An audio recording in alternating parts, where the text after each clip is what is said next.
Hello, friends. Today, I wanted to talk about 3 ways that narcissistic abuse can cause you to feel as if you are going crazy. Now, to be fair, it's not an entirely wrong assumption in the sense that narcissistic abuse changes the brain, and you wind up using more of your survival brain and less of your thinking brain or your logical brain.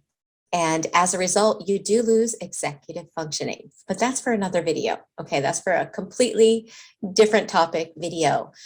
What I wanted to talk about today are the 3 things that they do to cause you to feel like you're crazy, like you're no longer yourself, like there's something wrong with you. I want to talk about those 3 ways so that you can identify the things that they do so that it can be in your conscious awareness, because until it's in our conscious awareness, we can't change it. And you can easily fall into emotional traps, emotional manipulation if you're not aware of it. So that's the purpose of the first half of the video. The second half of the video is about CPTSD recovery and how to get your sanity back. With that in mind, let's get started. For those that don't know me, my name is Michele. I'm a life and relationship coach. I'm the founder of the Thriver School of Transformation, which I'll leave the link here for you. The school is a monthly membership where we meet live weekly and we work through the side effects of narcissistic abuse recovery and CPTSD recovery together. And just to let you know, we want to start 2022 with a jump. So enrollment ends December 31st, and we're going to take 3 months to do a post-traumatic growth course together. So just to throw that out there. Okay, so let's jump into the 3 ways that narcissists make you feel crazy.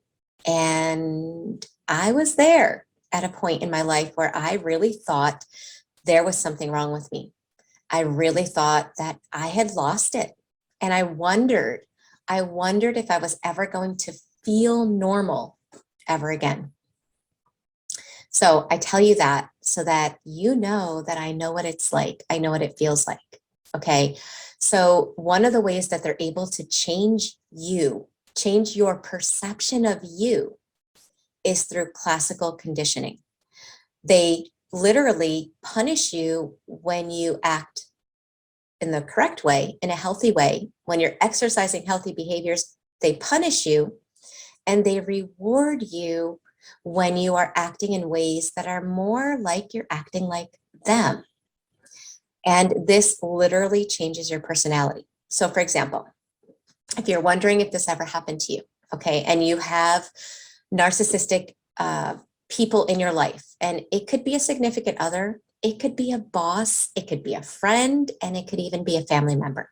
Okay, so whatever the relationship is, if you're wondering if this has happened to you, have you ever noticed when you are in a disagreement with them, if you're calm, if you're explaining things rationally, if you are feeling grounded and confident in what you're saying and what your perspective is, the more irrational they are. The calmer you are, the crazier and out of control they are.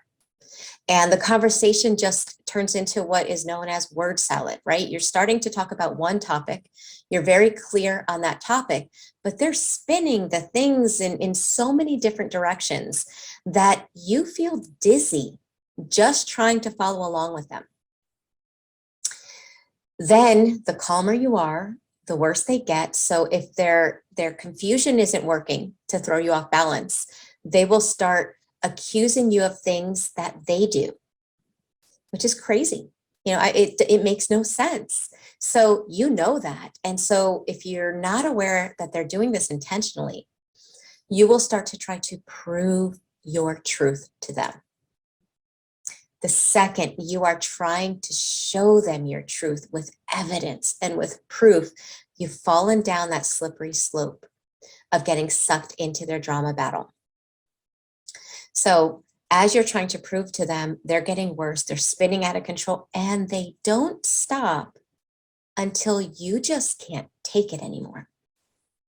And suddenly you lose your cool. Maybe you raise your voice. Maybe you just act in a way that's aggressive. Maybe you just do something that's out of character for you. And all of a sudden they calm down. They're like a baby that just got burped right now. They're feeling great. Your subconscious notices the shift and starts to associate the new behavior, whatever you did that was outside of your normal personality characteristics, with something positive. And so the next time you're in a disagreement, you get to that place faster and faster. And because they reward you with letting up of on the abuse, or letting up on the stress of the disagreement, your subconscious learns through the sensations. It doesn't learn through words. And it's learning that that behavior causes a let up, a positive sensation. And the more you do that, the more it becomes hardwired into your psyche, and the more it becomes part of your personality. And so you start to look at yourself as if you're changing. And in a way you are. And as you're starting to go outside of the bounds of your personality in these disagreements, the narcissist is using that to point the finger at you and make you look like the problem. And now you're looking at like, well, look, I am acting like this, and they're saying I'm the problem. Maybe they're right. And you start to lose focus. And they use these changes in you that they are fabricating and conditioning and installing and training you to stay in, as evidence that you're the problem and that there's something wrong with you. Okay, so if you have experienced that person that is being awful when you are acting in a healthy way, but calms down when you are no longer acting in a healthy way, they are doing that on purpose. And one of the things that it does is it starts to cause you to look at yourself in a negative light. It also gives them evidence that you are the problem. Okay, so that's one way that they start to make you feel as if you're going crazy, because you realize that you are changing, or that you have changed. And getting back to that calm self feels impossible. Why? Because your brain has associated the calmness with such a negativity. And since our brain is designed to push us away from pain and push us towards pleasure, it actually hinders you from being who you once were. So think about that. The second thing that narcissists do to cause you to feel as if you're crazy is they set you up. They set you up to look crazy around people. This could be around family members. This could be around coworkers. This could be around friends that you have in common. Okay, so what they will do is, before an event, they will make your life miserable. They will be criticizing you. Sometimes it's done overtly, where they're openly criticizing you and just being awful and mean. Sometimes they hide the abuse in ways of helping you. You know, they'll say something about your appearance that makes you think that they're saying that because they care, when really they're just causing you to feel insecure. They'll insult you, or sometimes they won't insult you, but they won't compliment you either. And I've known people that say they're about to go out, you know, they get all dressed up, they look great. Their significant other says nothing. And I remember one client telling me, she's like, well, I just thought that, you know, maybe he doesn't compliment. Like, maybe he's just the kind of guy that doesn't notice things. She said, but what I did notice was that he didn't compliment me. When we would go out, every woman there, he knew how to compliment their hair. He noticed when they did a change. It was just with me. And so what would that do to her? That would cause her to feel really insecure, really unhappy, feeling unloved, feeling disrespected. And they're around people, and everyone's looking at this guy that's so nice and complimenting everyone and is so appreciative of everyone, that notices other people, and they think, or thought, she was the problem. So they set you up to look bad by causing misery prior or after an event, so that every time you go out, you look stressed, unhappy, you look like a difficult person. And what you don't notice is that how they're treating you before the event changes when you get to the event. So the mean, cruel person that they were prior to reaching the event, suddenly they're like this charismatic person when they get there. But you're so absorbed in the pain of what you've undergone, you don't even notice them shifting. And you don't even notice that people are reaching conclusions as to why you look the way you do. You might think that maybe they realized something happened prior, but they don't. Because of the behavior of the other person, they're not thinking there was a problem between you two. They're wondering why this happy person is with such a difficult, unhappy person. So they're setting you up. So the reason this makes you feel crazy is because afterwards, after when you're trying to kind of make sense of everything, let's say you talk to some of the people and you're trying to express the challenges you're undergoing. Nobody believes you.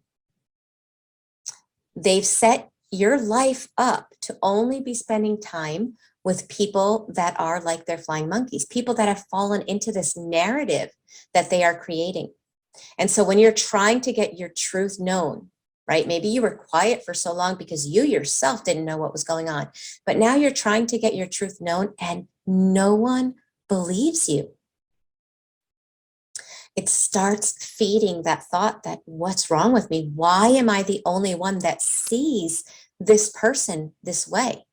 Why am I the only one that's noticing and reaching these conclusions? Is there something wrong with me? The third way that they make you feel crazy is because of the way that they handle things. Okay, so with narcissistic abuse, if the person is really high on the scale of narcissism, there is always one perspective. There are two people, one perspective. So every time you've had your own perspective, it is either denied, minimized, criticized, invalidated to the point that done over a long period of time, this is embarrassing to admit, but this is the truth, okay? Done over a long period of time, you yourself forget that there are two perspectives. And you fall into the trap of thinking that you need to convince this person to see things the way you see things in order for you to hold on to your reality.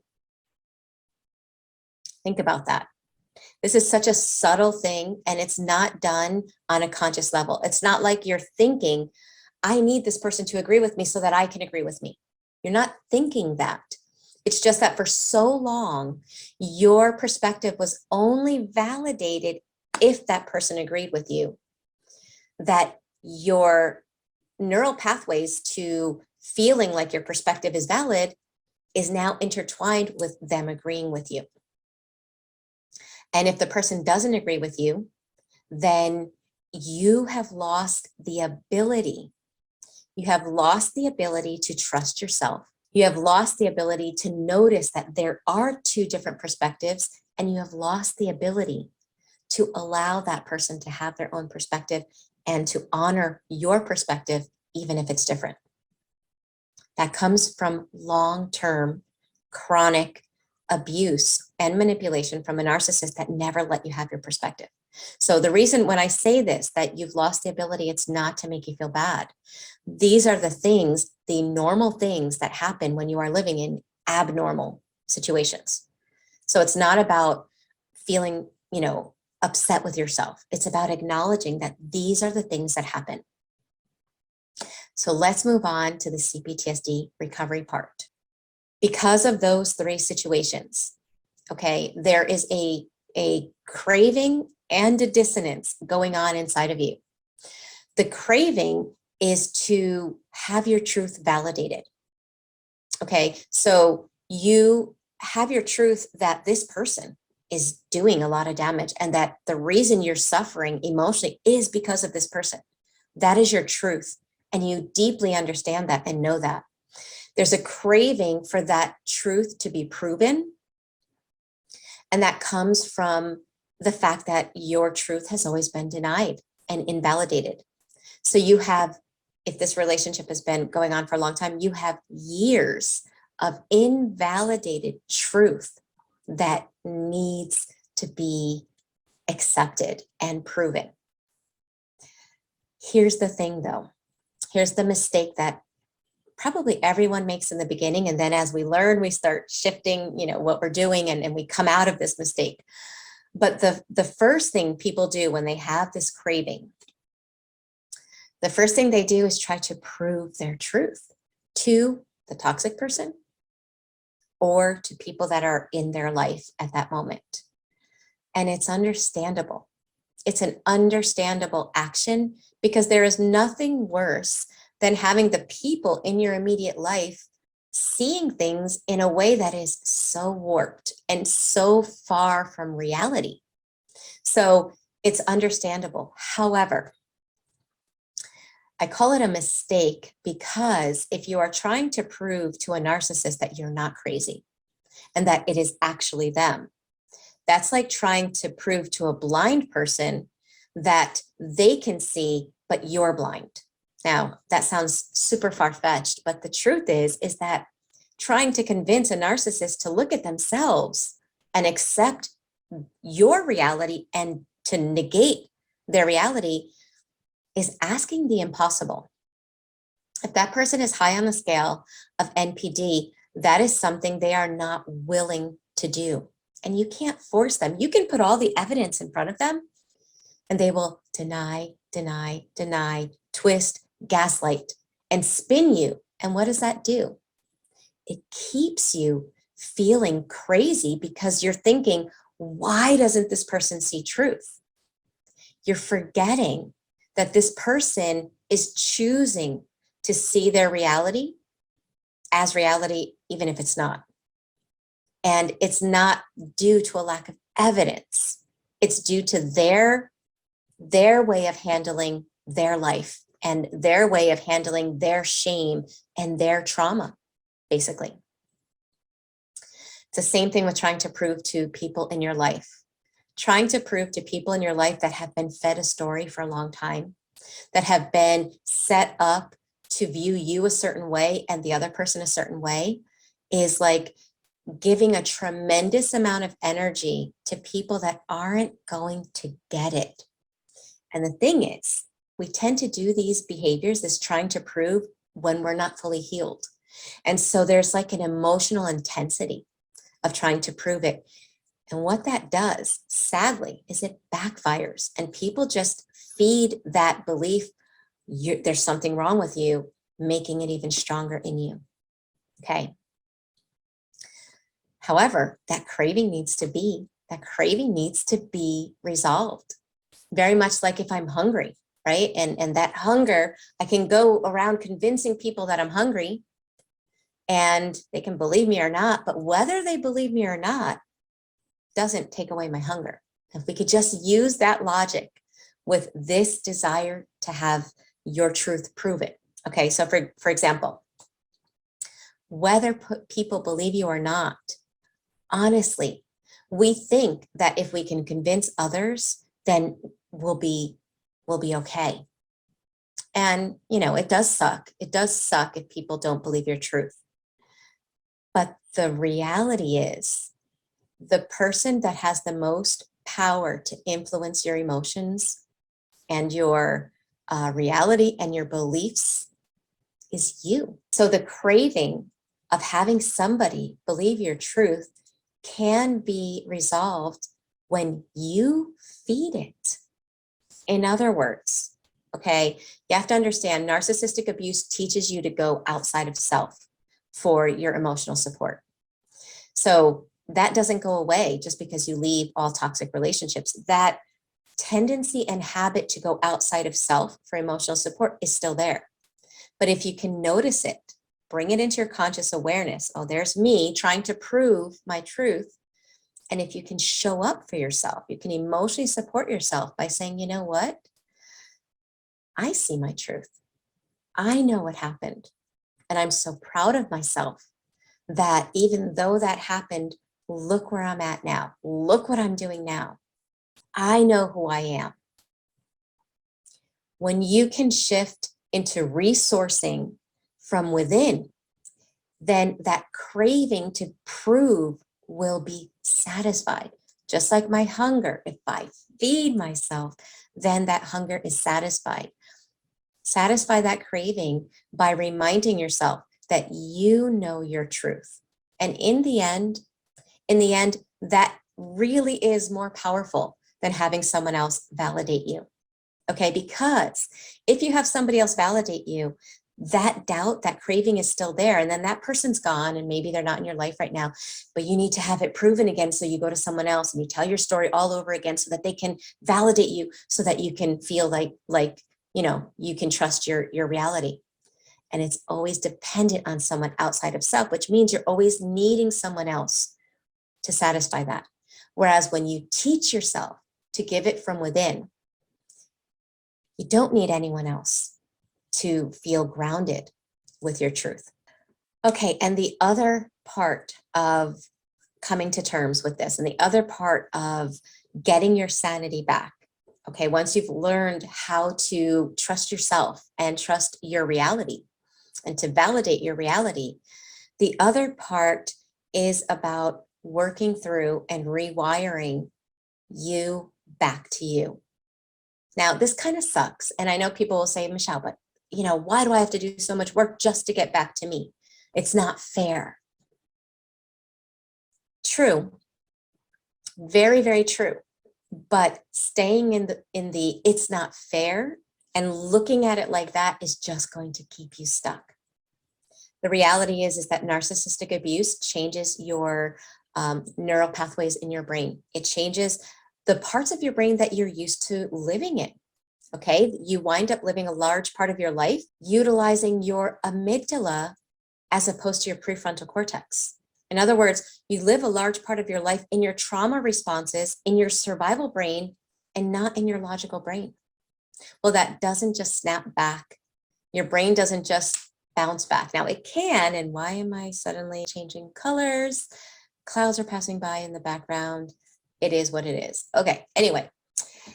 So your brain doesn't just snap back, but thanks to neuroplasticity, you can get it back so that you can not only go back to the person that you were before,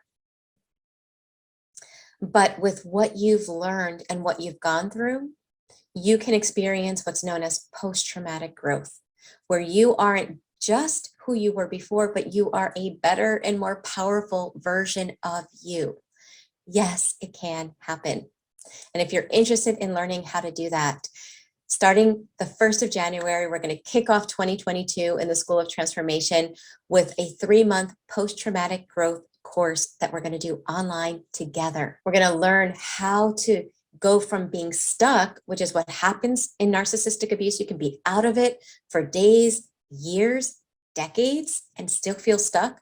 We're going to go from that stuck place and learn how to go to a place of growth and how to go to a place where we can stop letting the past shape our present and our future, and we can start creating the life that we want as the person, not that we were, but the better version, the more powerful version that we've become as a result of what we've gone through. So if you want to join us, make sure you enroll in the School of Transformation by December 31st, because the doors of enrollment will close for those 3 months so that we're the same group working through the side effects together.